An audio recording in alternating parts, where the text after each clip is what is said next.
you guys were shorthanded tonight, but what did you think just overall of kind of the effort level that you saw out there?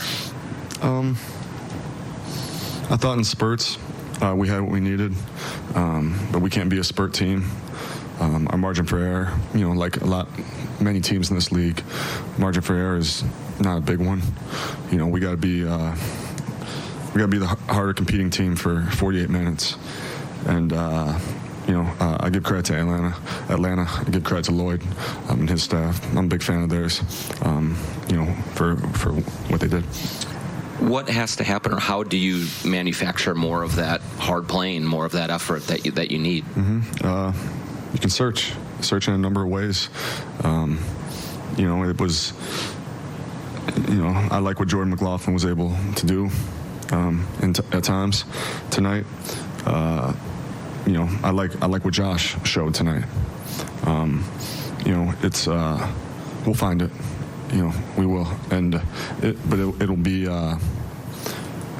It takes time sometimes, but you run out of time. You don't want to have a season pass you by. This seemed about as disengaged as Cat has been. What did you see out there from him in terms of harder to get him involved and things like that?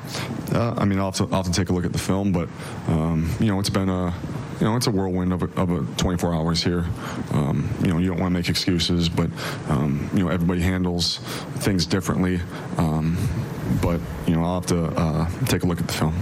Talk about this being an evaluation season and seeing what different guys can do on both ends of the court. It's part of that evaluation, just kind of seeing what guys are going to give you that consistent effort and lay it on the line, and which ones maybe aren't on a consistent enough basis. Yeah, it is, and it's we went around the room before the game, and I asked everybody their age, and we're a young group, so therefore we should be putting forth everything we have every night, and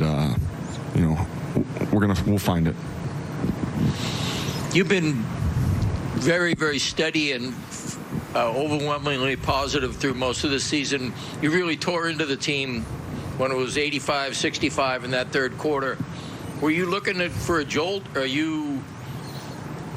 How much of that was strategic, and how much of that was just pure frustration? Frustration. Hey, everybody's a competitor. That's why we work in professional sports, and frustration can be a real thing. But we got a young group. We got younger, and I want to make sure that if I didn't think that our effort level was where it needed to be at that moment, that's not something that's going to be where positive talk is going to be used at that time. And hey, it's it's a man's league, and we gotta continue. I think we found some things at some times, and but we gotta find more within ourselves. You've got I think 4 or 5 guys coming in probably before your next game. Have you figured out or thought at all about your rotation yet? You think a little bit. You think of what these guys are able to do, and I'm in terms of if it's like where they're comfortable spots, but hey, until I see everything. But like Hernan Gomez would make sense as moving into the power forward slot or something? We're going to see, tomorrow we'll talk about as a staff, with our group on, what we feel is best for our team. Ryan, you talked so much this season about a main goal being creating your identity in your style of play. See, they're now like 50 games into this season. After the trade deadline passes, what becomes the main goal? Is it still that, or what? How do you grade your success then going forward? I grade success individually as well as collectively. And collectively, it's if we are staying, true to who we want to be for when we do become a very good basketball team. And there's a lot of work for that to be done. And I understand that. And I accept that. But it also is where we got to take ownership, ownership in ourselves individually, our improvement. And we got to know that, the things that, hey, maybe we're not good at right now as an individual, or maybe we're not good at as a team, we got to have markers that we're able to measure these guys on. And, for me, one of those right now is our ability to retain the information and stick to, game plan, stick to, script and things like that. And that's not something I've been through it before, with a lot of young teams as an assistant. And that's not something that is new to this young team. But, I'm excited for what we're going to be working towards. I am. A lot of the older guys you had are now gone. How has that changed the locker room dynamic and maybe the way you have to go about things this last part of the year here?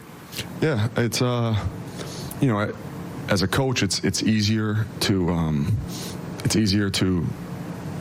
have older guys in a way that can almost control the locker room, where sometimes you don't need to say something that's so obvious doesn't need to be said. It can be, because, a veteran player who's been there before, who has accolades or who has won, he's able to step up and step into that role. With a young group, things change a little bit, but, it's something that we all need to be active participants in our rescue, I'd say. Ryan, you and Gerson from the start of the season have been pretty open about not setting expectations on wins or playoffs or things like that, and maybe just expecting growing pains in year one as you transition to a whole new thing. That said, did you envision or expect things like the difficult times like this, two losing streaks that have stretched like this? In the NBA, it's you can expect the unexpected. So my expectations, I didn't expect it to be easy. And ultimately, I don't know. I don't think it's fun if everything comes so easy. I think there's more reward when you put the work in and you stay with it, and you have a group that stays with it, and you find the guys that are going to stay with it, because in the end, that's where the true success can be found inside of you, as opposed to just by a win and a loss. Not even so much in the system, but just in the performance each night. Do you feel like your guys are staying with it and putting the work in? Yes.